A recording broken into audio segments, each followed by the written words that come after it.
So my 6-year-old daughter told me yesterday she needs to go on a diet, and it really got me thinking, because the amount of women I work with who absolutely tear themselves to shred, comment on every bit of part of their body, and really just talk about food in a good and a bad way, you probably don't realize the impact that's having on your kids. And look, I'll walk you through how I broke it down with her, but I want you to understand this. What you do has an impression on your child. What they watch, based on how you talk about it, normalizes how your child sees themselves. I'm not claiming to be a perfect parent here, but what I'm saying is I've seen so many damaged women who are passed on those traits down to their kids, particularly young girls. And the reason I want to help more women with their bodies and with their food relationships and with their habits is because this is undoing that cycle going forward for their families as well. So my daughter, it was from a program she watched, but also she believes that apparently in order to lose weight, she must diet, which isn't inherently incorrect. But I was like, so what are you doing? She explains to me that she's eating only fruit now. And I'm like, okay, so why are you only eating fruit? She says, and again, she mentioned it helps lose weight and she's on a diet because she wants to be healthy. This is very black and white thinking that she is being told and taught in other places, right? That can stem from youth, that can stem from social media. And it can develop from here. And you might be thinking I'm overreacting, but it doesn't, because I'm going to ask you this now.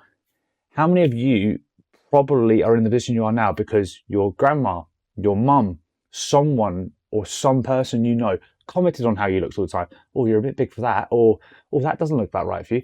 Mate, have you thought about losing weight? These little comments that were just accepted in our past, it's very normal in the 90s and the 80s. They are what shapes you, and they are what causes you trouble today. So with my daughter, I broke it down a wee bit more. So I explained, and maybe some of you need to hear this, just because you eat this does not make you healthy. It doesn't make you better. It doesn't fix everything you're doing because you're labeling this as a good food.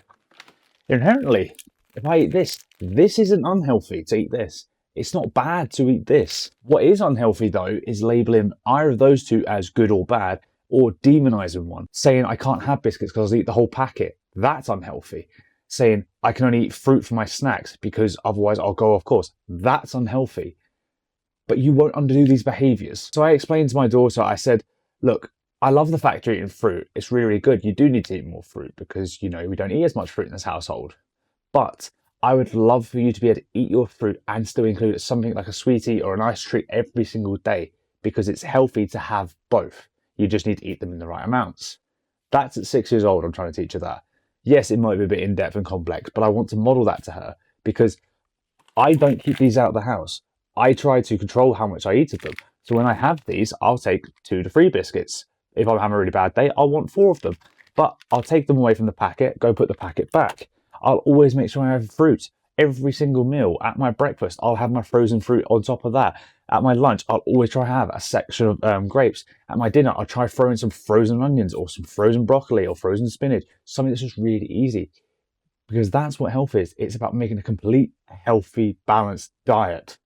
Not dieting, but a diet that looks after your body. But it starts from you, because if you cannot stop pulling yourself apart, oh, I just need to lose my muffin top, oh, I've got bingo wings, oh, I just hate the cellulite on my body, your child is going to grow up thinking exactly that. I'll try and show some clips here, but my daughter and my son constantly talking about like how big their muscles are getting and stuff like that, and I'm trying to model exercise on that. Good. It's heavy now, isn't it?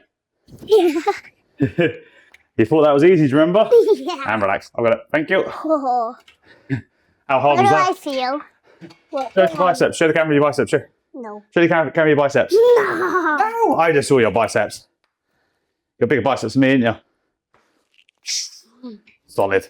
I know when they get older, they won't always be like this, but I'll always encourage them to stay active in some way, shape or form. Not to be an athlete or anything like that, but to look after themselves. Even with my partner, she talks negatively of herself. I try to call it out. I don't shame her because that's how she actually feels. I help her accept that's how she feels. But I help her repaint the truth. I help her repaint the life she's living. I help her make more positive choices without judgment as well. Because as partners, I'm here to support her. So this is the one thing you need to take away from this video. Unless you address how you speak to yourself, if you continuously shit talk yourself, if you continuously belittle yourself, if you continuously pull yourself to pieces all the time, and you've been doing that for 10 to 15 years, what do you think your daughter's going to do? What do you think your son's going to do? They'll pretty much do the same thing. We have to model for our kids. We have to model for them. So I'm not saying lie to yourself. I'm not saying you're going to change this overnight. This takes months of hard work.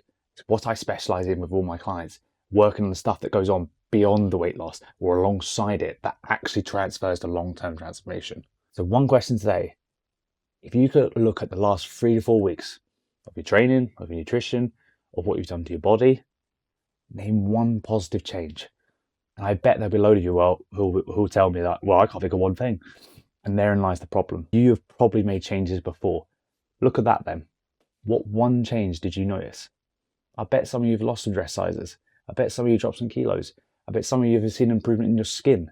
I bet some of you have seen some definition in your arms, or felt stronger, not out of breath, not needing an inhaler. My job as a coach is to shine the light on that constantly, because usually you won't see it. But when you start seeing it and start recognizing it and being like, I'm proud of the effort I put in, and I'm proud of what I managed to achieve, talk about that, and your kids will recognize that as well. Because I've got teenagers in this house who are judging themselves and breaking themselves down already at 13, 14 years old, and it's heartbreaking. But I deal with that challenge as well, and I try and help shape her views of the world and looking after her body best I can. Again, no judgment from a parent to another parent, but everything starts with you.